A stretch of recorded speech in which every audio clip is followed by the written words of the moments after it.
Pujari Lal Das is the court-appointed priest at the disputed Ram Janmabhoomi site.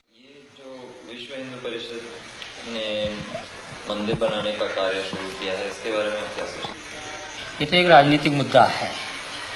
विश्व हिंदू परिषद ने जो कार्यक्रम चलाया है, मंदिर तो बनाने के लिए कोई रोक नहीं था। फिर हमारे यहाँ ऐसा कोई विधान नहीं है कि हम भगवान को अलग हटा करके किसी जगह रखे जाएं, क्योंकि भगवान जहाँ विराजमान हमारे होते हैं हम उसको मंदिर ही मानते हैं। हमारे हिंदू परंपरा ही है, चाहे वो किसी भी मकान में रख दिए जाएं तब भी हम उसको मंदिर ही कहते हैं, क्योंकि भगवान जहाँ विराजमान है वो मंदिर ही होता है। फिर अलग से मंदिर बनाने का कोई औचित्य नहीं है। अगर अलग से भी बनाया जाता तो उस इमारत में जिसमें भगवान विराजमान हैं हम उसको तोड़ना भी नहीं चाहते हैं, और जो लोग तोड़ना चाहते हैं वो इस मुद्दे को लेकर तोड़ना चाहते हैं कि पूरे हिंदुस्तान में एक तनाव की स्थिति पैदा हो और हिंदू मत जो है हमारे पक्ष में हो। उनको ये चिंता नहीं है कि कितना बड़ा जनसंहार होगा, कितने लोग मारे जाएंगे, कितने कटेंगे, कितनी बर्बादियां होंगी, या जो मुस्लिम बाहुल क्षेत्र में हिंदू रहते हैं उनकी क्या परिस्थिति होगी। हमारे देश के सामने तमाम ऐसी समस्याएं हैं कि 1949 से आज तक किसी मुसलमान ने वहां कोई अवरोध नहीं पैदा किया। लेकिन जब इन्होंने यह नारा दिया कि बाबर के संतानों से खून का बदला लेना है, तब पूरा देश जो है वो दंगाग्रस्त हो गया और कम से कम हजारों लोग इसमें मारे गए, मौत के घाट उतार दिए गए। लेकिन तब भी इन लोगों ने जरा से यह महसूस नहीं किया कि यह तनाव जो देश में फैल रहा है, हिंदू मुस्लिम की जो एकता आज हमारे देश में बनी हुई थी, तमाम मुस्लिम शासकों ने मंदिरों को जो जागीरें दी, आज जानकी घाट में माफीनामा मिला, हनुमानगढ़ी के बहुत से भाग मुसलमानों के बनाए हुए हैं, फकीर राम जी का मंदिर मुसलमानों का माफीनामा है।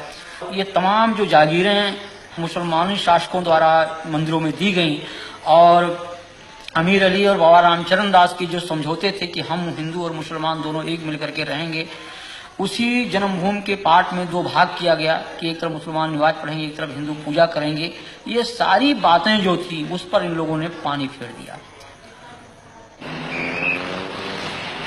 अंदर में इस तरह से दंगे फैलाए गए, ये मात्र एक सांप्रदायिकता का दंगा कुर्सी और पैसे के लिए फैलाए गए, न कि ये राम जन्मभूमि के। मैं तो ये कहना चाहता हूँ, मैं राम जन्मभूमि मंदिर का पुजारी हूँ, मैं बिल्कुल सत्य कह रहा हूँ आपसे कि आज तक विश्व हिंदू परिषद के लोगों ने वहाँ पर एक माला भी नहीं चढ़ाया, भगवान की पूजा अर्चना तक उन लोगों ने नहीं करवाया वहाँ पर। और कब बल्कि उन्होंने व्यवधान डाला। हमने हाई कोर्ट में रिट दायर किया और रिट दायर करके तब वहाँ की भोग व्यवस्था चालू करवाया। तो यहाँ की जनमानस ने कभी इसको स्वीकार नहीं किया, लेकिन इसमें कुछ किराए के साधु जिनको पैसा चाहिए, पैसे पर खरीदे गए, रामशिलाएं घुमाई गई। उसके उन रामशिलाओं को उन लोगों ने अपना कमरा, अपना मकान बनाना शुरू किया और काफ़ी जनभावनाओं को उन्होंने दोहन करके और बड़ी बड़ी बिल्डिंगें तैयार कर ली। करोड़ों अरबों रुपए इन लोगों ने इकट्ठा किया, विभिन्न बैंकों में इन्होंने डाला और लाखों रुपया उन्होंने व्यक्तिगत अपने खाते में इन लोगों ने डाला। तो लोगों की हत्याएं हो जाएं, लोग नष्ट हो जाएं, इससे इनको कोई मतलब नहीं। इनको मतलब पैसा मिले, कुर्सी मिले।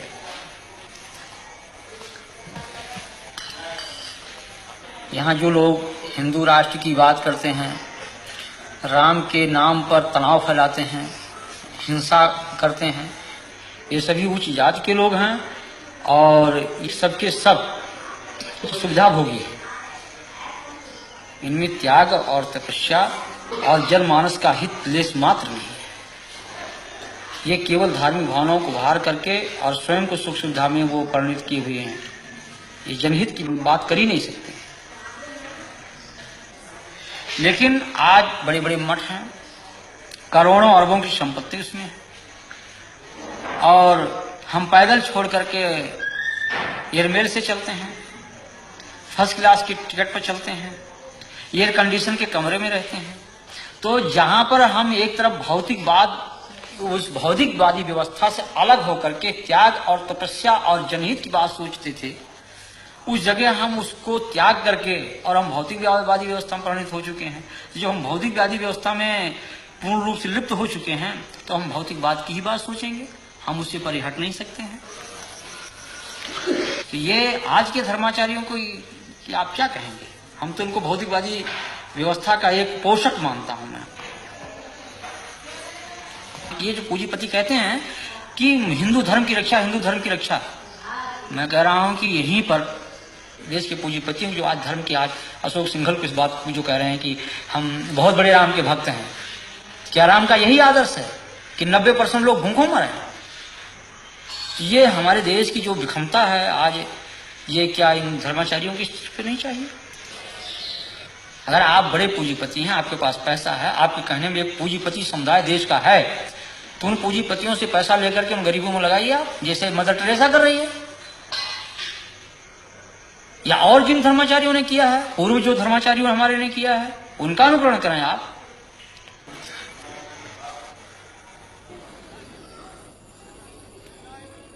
कि जनमानस को इसका विरोध करना चाहिए कि किसी की धार्मिक भावना पर ठेस नहीं पहुंचाना चाहिए। हम किसी के दिल को तोड़े नहीं, हमारा धर्म ये अलाउ नहीं करता है, इस चीज को कभी अनुमति नहीं देता है। राम का हमारा ये जो आदर्श है राजनीति का, वो यही है कि जनता सुखी रहे, और जिस तरह से मुख में हम भोजन डालते हैं पेट को मिलता, सभी अंगों को मिलता, उसी तरह से सारी जनता हमारी है, कोई उसमें छोटा बड़ा कोई उसमें ऐसा नहीं है। लेकिन उन आदर्शों की सीधी हत्या की गई।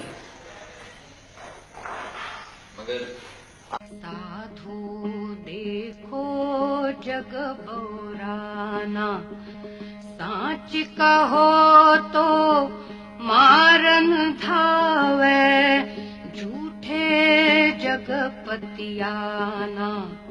साधु देखो जग बौराना, हिंदू कहत है राम हमारा, मुसलमान रहमाना। आपस में दो लड़े मरत हैं, मर्म कोई नहीं जाना, मर्म कोई नहीं जाना। माला पहिरे टोपी पहिरे, छाप तिलक अनुमाना। बहुतक देखे पीर औलिया, पढ़े किताब कुराना। करे मुरीद कबर बतलावे, उनहु खुदा न जाना, उनहु खुदा न जाना। या विधि हंसत चलत है हमको, आप कहावे जाना। कहे कबीरा सुनो भाई साधो, कहे कबीरा सुनो भाई साधो, इनमें कौन दीवाना, इनमें कौन दीवाना।